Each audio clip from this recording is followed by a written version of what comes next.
Assalamualaikum warahmatullahi wabarakatuh. Alhamdulillah kita bertemu lagi sambungan bahagian ketiga video saya mengulas serta react ke atas jawapan Ustaz Engku Ahmad Fazil dalam topik apa yang Nabi tidak buat. Dalam bahagian ketiga ini kita fokus kepada lafaz-lafaz atau sirah-sirah yang terdapat dalam Al-Quran dan hadis yang menunjukkan kepada hukum haram. Ayuh kita terlebih dahulu dengar apa yang diperkatakan oleh Ustaz.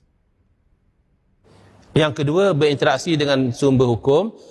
Macam mana tahu kata satu benda tu haram? Kita kata sumber hukum Quran hadis. Betul? Macam mana nak tahu kata Quran kata haram? Macam mana nak tahu kata hadis kata haram? Pertama ada sighatun nahyi. Ada la nahi. Contoh, wala taqrabuz zina, dan janganlah kamu menghampiri zina. Maka difahami di situ menghampiri zina juga sudah haram. Berzina memang haram lah. Menghampiri, mana duduk berdua-duaan. Sebab tu ada tangkapan khalwat tadi. Dia belum zina lagi, tapi dia berkhalwat itu menghampiri zina. Mana tahu kata haram? Sebab Quran kata la. Kemudian yang kedua ada sighatut tahrim. Contohnya, innama harrama alaikumul maitah. Hanya sahaja Allah Ta'ala telah mengharamkan ke atas kamu bangkai, yakni memakan bangkai, binatang yang tidak disembelih secara syar'i. Mana tahu kata haram? Memang istilah tu harrama maknanya mengharamkan. Yang ketiga, zammul fi'li. Dikeji perbuatan itu. Dalam hadis Nabi SAW bersabda, man ghasya falaisa minna. Siapa yang menipu, dia bukan dari golongan kami. Nabi tak kata jangan menipu. Nabi tak kata menipu itu haram. Tapi bukan daripada golongan kami itu satu bentuk kejian. Maka dipahami bahawa menipu itu haram. Tidak ada dalam kaedah usul fiqah, kalau Nabi tak buat, berarti perbuatan itu haram. Tak ada. Ini sembang kedai kopi. Tak apalah orang kampung sembang lagu tu. Takkan ada master, ada PhD pun sembang lagu tu. Lekeh lah. Tak ada dalam kaedah usul fiqah. Bila Nabi tak buat, maka haram. Baik, ulasan pertama. Ustaz mengatakan bahawa antara petunjuk bahawa sesuatu sirah itu membawa hukum haram ialah terdapatnya larangan. Saya berkata, salah. Semata-mata terdapatnya sirah larangan tidak membawa kepada hukum haram. Ia boleh juga membawa kepada hukum makruh. Satu contoh ialah sebuah hadis yang dikeluarkan oleh Imam Al-Bukhari dalam sahihnya. Hadis nombor 806 atau penomboran lain hadis nombor 853, di mana Rasulullah sallallahu alaihi wasallam bersabda, man akala min hazihi syajarati ya'ni suma fala yaqrabanna masjidana. Maksudnya, sesiapa yang makan daripada pokok ini, yang ini pokok bawang putih, maka janganlah dia menghampiri masjid. Dalam hadis ini terdapat sirah larangan. Bahkan larangan yang sama, yang ini jangan menghampiri.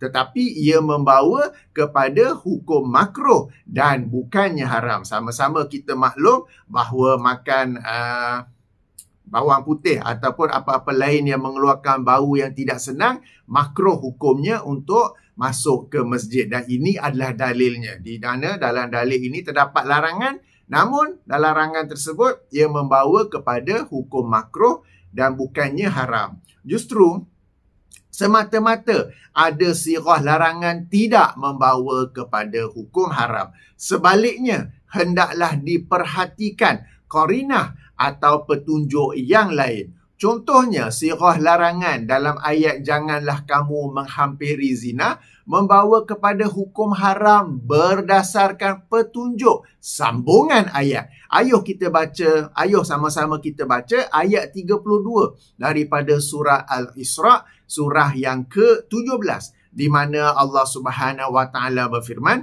wala taqrabuz zina innahu kana fahishatan wa sa'a sabila. Maksudnya, dan janganlah kamu menghampiri zina. Sesungguhnya zina itu adalah satu perbuatan yang keji dan satu jalan yang jahat. Yang ini yang membawa kerosakan. Berdasarkan sambungan ayat ataupun keseluruhan ayat bahawa zina adalah perbuatan yang keji dan jalan yang jahat, maka ia menjadi qarinah bahawa larangan janganlah kamu menghampiri zina di permulaan ayat itu membawa kepada hukum haram. Ulasan kedua, Ustaz menyatakan bahawa antara cara mengetahui sesuatu perbuatan itu adalah haram ialah dengan adanya sirah kejian seperti sabda Rasulullah sallallahu alaihi wasallam yang bermaksud sesiapa yang menipu maka dia bukan dari golongan kami. Kali ini saya berkata betul dan hadis yang dimaksudkan itu boleh dirujuk dalam Sahih Muslim hadis nombor 147 atau penomboran lain hadis nombor 102 di mana secara ringkasnya Rasulullah sallallahu alaihi wasallam pernah berjalan melintasi sebuah kedai atau gerai yang menjual makanan. Maka baginda memasukkan tangannya ke dalam makanan tersebut. Tak diterangkan apakah makanan itu. Ternyata jari-jari baginda terasa sesuatu yang basah. Yang ini makanan yang sudah rosak di dalamnya. Maka baginda sallallahu alaihi wasallam bertanya, "Apakah ini wahai pemilik makanan?" Dia menjawab, "Ia telah basah kerana terkena hujan, ya Rasulullah." Rasulullah sallallahu alaihi wasallam menjawab, "Mengapa kamu tidak meletaknya di bahagian atas makanan supaya boleh dilihat oleh orang ramai dan mereka mengetahui bahawa ia sudah rosak?" Kemudian baginda melanjutkan dengan apa yang disebut oleh ustaz tadi, "Man ghasya falaisa minni." Sesiapa yang menipu maka dia bukan daripada golonganku. Sebelum itu, sedikit catatan sisi sesiapa yang terlibat dengan urusan menjual sesuatu produk, baik yang baharu atau terpakai, sila ambil perhatian tentang hadis ini. Kita maklum, sebahagian penjual, mereka menyembunyikan sesuatu kerosakan atau sesuatu yang tidak baik tentang produk yang mereka jual. Mereka hanya promote, mereka hanya menzahirkan apa yang baik tentang produk mereka itu, ya. Baik. Kita sambung. Maka betul bahawa apabila terdapat sirah kejian, maka ia membawa kepada hukum haram. Menarik untuk diperhatikan bahawa di sana terdapat sebuah lagi hadis yang sahih yang mana terdapat sirah kejian. Ia sebuah hadis yang masyhur yang juga merupakan dalil bahawa apa yang Nabi tidak buat atau apa yang Nabi tidak larang dalam urusan ibadah, maka hukumnya haram. Menariknya, hadis ini pada pengamatan saya tidak wujud di sisi para pencinta bid'ah. Saya ini alhamdulillah selalu mengkaji dalil dan hujah para pencinta bid'ah. Namun hadis ini seperti hilang daripada skrin radar mereka. Tak ada, kosong. Oleh itu, saya minta para penonton yang dirahmati Allah sekalian memberi perhatian khas kepada hadis ini. Hadis ini saya sebut sebagai hadis 3 sekawan. Ia merupakan sebuah hadis yang dikeluarkan oleh Imam Al-Bukhari dalam sahihnya. Hadis nombor 4675 atau penomboran lain hadis nombor 5063. Memandangkan ia sebuah hadis yang panjang, saya baca terjemahannya sahaja. Anas bin Malik radhiyallahu anhu menerangkan bahawa ada 3 orang mendatangi atau mengunjungi rumah isteri-isteri Nabi sallallahu alaihi wasallam dan bertanyakan tentang ibadah Nabi sallallahu alaihi wasallam. Maka tak kala dikhabarkan kepada mereka tentang ibadah baginda, mereka merasakan ia hanyalah sedikit. Mereka berkata, "Di manakah kita jika dibandingkan dengan Nabi sallallahu alaihi wasallam kerana baginda sudah diampunkan dosa-dosa yang telah lalu dan yang akan datang?" Berkata salah seorang daripada mereka, "Adapun aku, maka sesungguhnya aku akan solat malam sepanjang malam." Berkata seorang lagi, "Aku pula akan berpuasa sepanjang tahun dan aku tidak akan berbuka." Dan berkata yang lain, "Aku akan menjauhi wanita dan aku tidak akan menikah selama-lamanya." Maka datanglah Rasulullah sallallahu alaihi wasallam kepada mereka lalu bertanya, "Kaliankah yang berkata begini dan begitu?" Demi Allah, sesungguhnya akulah orang yang paling takut kepada Allah di kalangan kalian dan aku jugalah yang paling bertakwa kepadanya di kalangan kalian. Akan tetapi, aku berpuasa dan juga berbuka. Aku solat dan juga tidur serta aku menikahi wanita. Sesiapa yang membenci sunnahku, maka dia bukanlah daripada golonganku. Fokus kita kepada yang bahagian akhir itu. Faman raghiba an sunnati falaisa minni. Dalam hadis ini, dua sahabat, ada tiga tak apa, dua sahabat ingin melakukan ibadah yang Rasulullah sallallahu alaihi wasallam tak buat dan sebelum itu tidak melarang daripadanya. Sahabat yang pertama ingin solat malam sepanjang malam. Beza kan? Bahawa Rasulullah biasa solat malam tetapi bukanlah sepanjang malam. Baginda lazimnya bangun pada baki 1/3 malam. Jadi sahabat ini ingin buat apa yang Rasulullah tak buat. Dan apa yang sahabat ini nak buat pun sebelum itu tidak dilarang oleh Rasulullah sallallahu alaihi wasallam. Sahabat kedua pula ingin berpuasa setiap hari ataupun sepanjang tahun. Jadi sebagai ulama berkata bila sepanjang tahun tu termasuk dalam hari-hari larangan pun dia nak berpuasa. Sebahagian lain kata memang setiap hari ya. Bezakan bahawa Rasulullah sallallahu alaihi wasallam memang biasa berpuasa sunat. Akan tetapi bukanlah setiap hari. Ada harinya baginda tidak berpuasa. Jadi sahabat ini ingin buat apa yang Rasulullah tak buat. Dan apa yang sahabat ini nak buat pun sebelum itu tidak dilarang oleh Rasulullah. Selain itu, perhatikan bahawa ibadah yang ingin mereka berdua lakukan itu bukanlah sesuatu yang baharu sepenuhnya. Akan tetapi ia memiliki dasar dalam syariat Islam. Melaksanakan solat malam dan berpuasa sunat memang dianjurkan dalam Islam. Terdapat banyak hadis-hadis yang menerangkan keutamaannya. Ia juga lazim dilakukan oleh Rasulullah sallallahu alaihi wasallam. Jadi dua sahabat ni hanya ingin adjust kuantiti sahaja dan bukannya membuat sesuatu ibadah yang totally new. Kemudian dua sahabat ini pun berniat baik, yang ini ingin menambah ibadah mereka kepada Allah Subhanahu wa taala. Benda baik, apa salahnya kan? Pun begitu niat baik dua sahabat ini dan adjustment. Mereka bukan buat something yang totally new. Mereka buat sesuatu yang memang disyariatkan. Yang ini solat malam dan juga puasa sunat.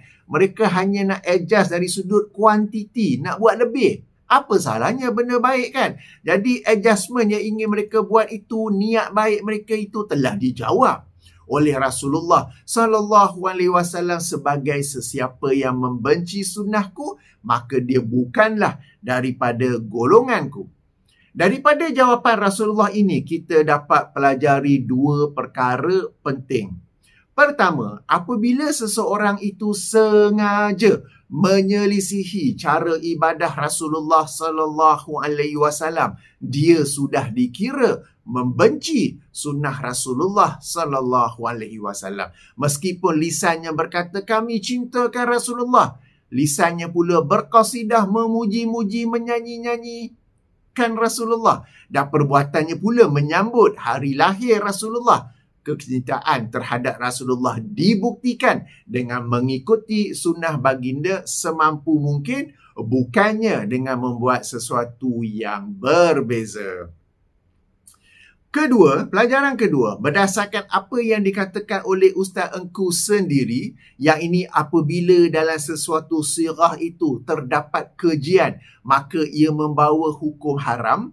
Ini sebagaimana hadis yang Ustaz jadikan contoh yang telah kita baca tadi daripada Sahih Muslim, sesiapa yang menipu maka dia bukan daripada golonganku kan. Merujuk kepada hadis 3 sahabat yang baru kita baca ini, baginda juga mengucapkan sesuatu yang hampir sama. Yang ini, sesiapa yang membenci sunnahku, maka dia bukanlah daripada golonganku. Sabda Rasulullah, dia bukan daripada golonganku, adalah sirah kejian yang membawa kepada hukum haram. Sebagaimana yang disebut sendiri oleh Ustaz Engku, ya.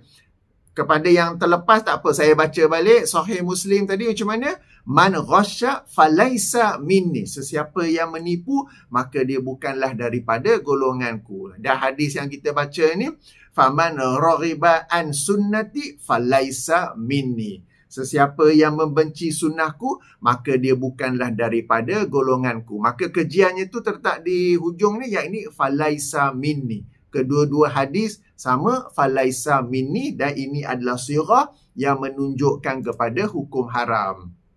Maka di sini dapat kita faham bahawa melakukan ibadah yang tidak dilakukan oleh Rasulullah sallallahu alaihi wasallam atau yang tidak dilarang oleh baginda, meskipun sekadar ubah suai atau adjust sikit saja, membawa kepada hukum haram. Hadisnya sangat-sangat jelas yang telah saya baca tadi kan. Okey, sekarang boleh tak tangkap? Boleh tak faham, ya? Kalau ada yang masih tak faham, sila rewind, sila ke belakang dan dengar semula apa yang baru saya jelaskan. Atau boleh rujuk buku saya 90 pelajaran tentang bid'ah. Di sana saya ada berikan penjelasan panjang lebar. Sekarang para penonton yang dirahmati Allah sekalian, boleh faham tak kenapa hadis ini hilang daripada radar para pencinta bid'ah? Sebab ini adalah hadis yang sangat tidak menyebelahi mereka, bahkan membelakangi mereka, ya, dalam isu membuat sesuatu ibadah yang tidak dilarang atau yang tidak dibuat oleh Rasulullah sallallahu alaihi wasallam. Ulasan ketiga, ini adalah satu catatan tambahan. Sebahagian ulama ketika mensyarahkan hadis 3 sahabat ini berpendapat ia adalah larangan daripada melampaui batas atau ghulu dalam beribadah.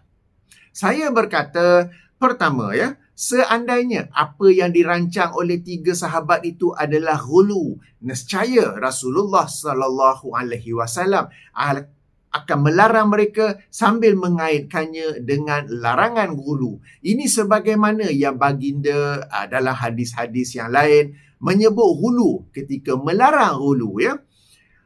Akan tetapi apabila Rasulullah melarang mereka sambil mengaitkannya dengan sunnah baginda, berarti apa yang mereka lakukan adalah berlawanan dengan sunnah. Yang ini bid'ah. Kedua, lazimnya apabila para pencinta bid'ah mencipta bid'ah, mereka menokok tambah di atas apa yang sedia ada di dalam sunnah Rasulullah sallallahu alaihi wasallam. Maka ada benarnya jika dikatakan bid'ah memiliki kaitan yang rapat dengan ghulu.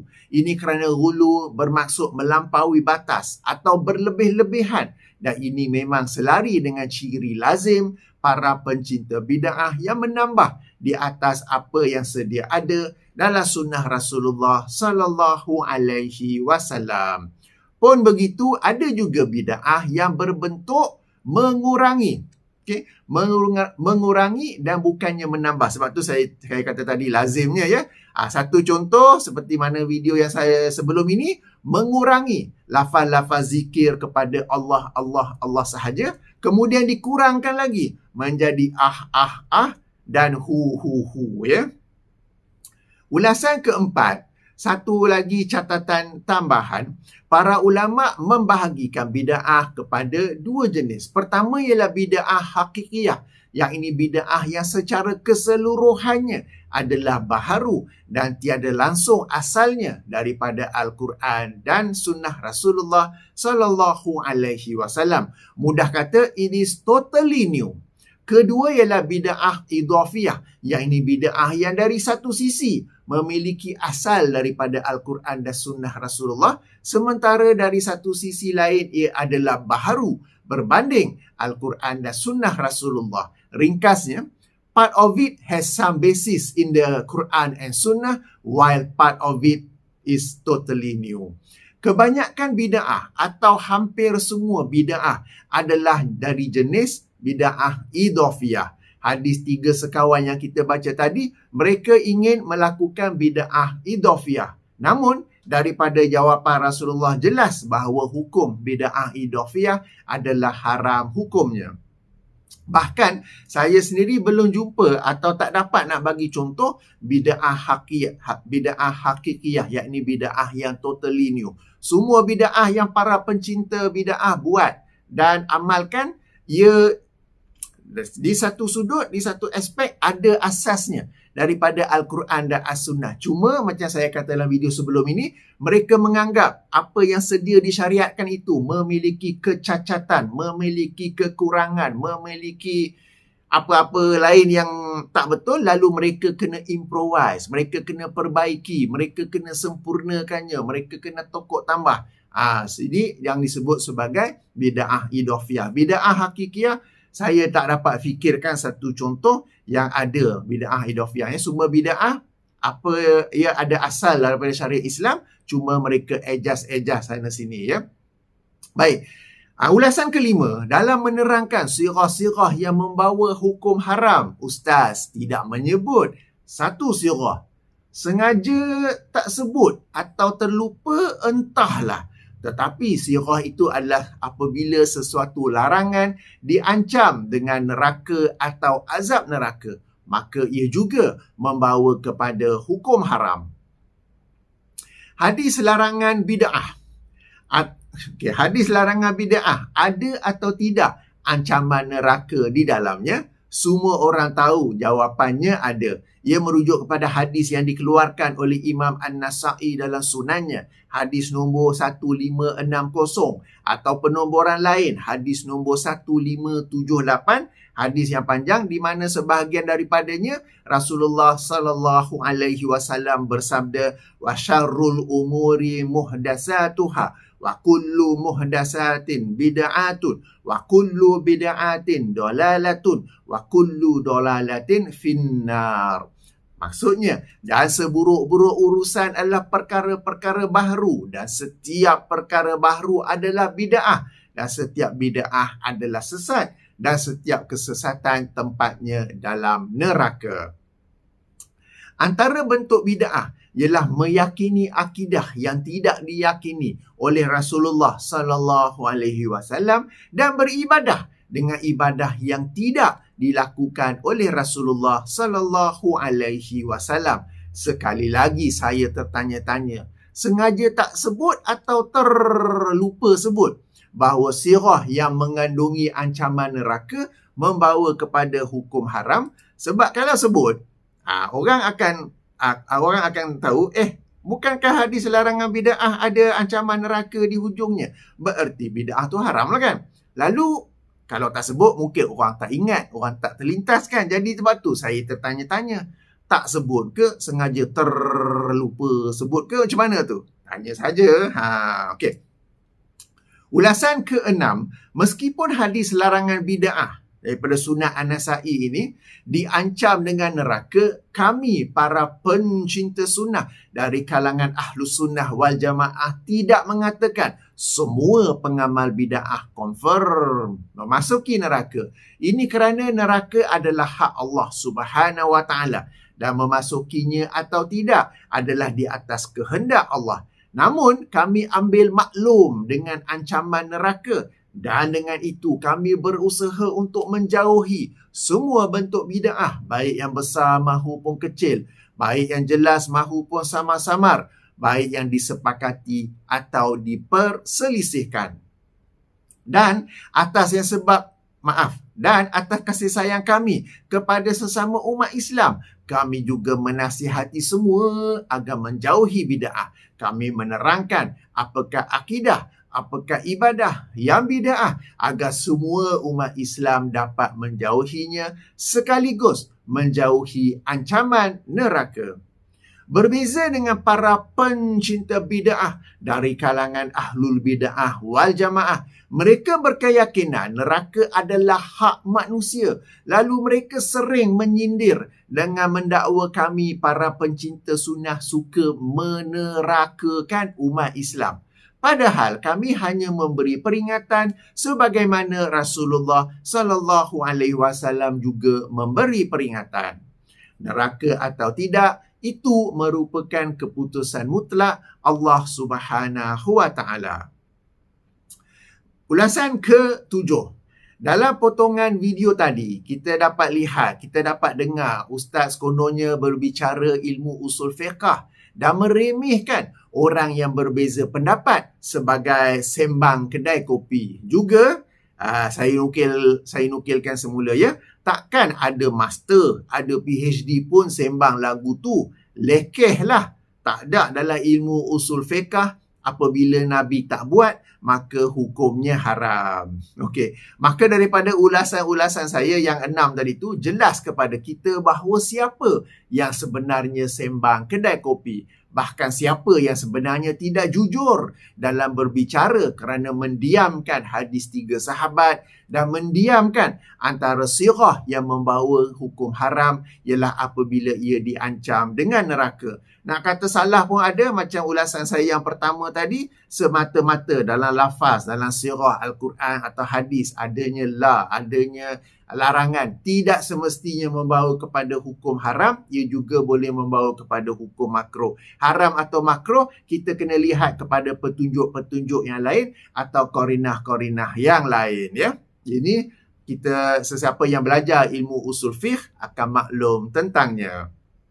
InsyaAllah, kita jumpa lagi, ada lagi bahagian keempat dan saya akan jelaskan pula bahawa dalam ilmu usul fiqh, apa yang Nabi tak buat, terbahagi kepada 4 jenis atau 4 kategori. Sesuatu yang sekali lagi didiamkan oleh Ustaz. Sementara itu, saya tutupi dengan subhanakallahumma wa bihamdika, asyhadu an la ilaha illa anta, astaghfiruka wa atubu ilaika. Assalamualaikum warahmatullahi wabarakatuh.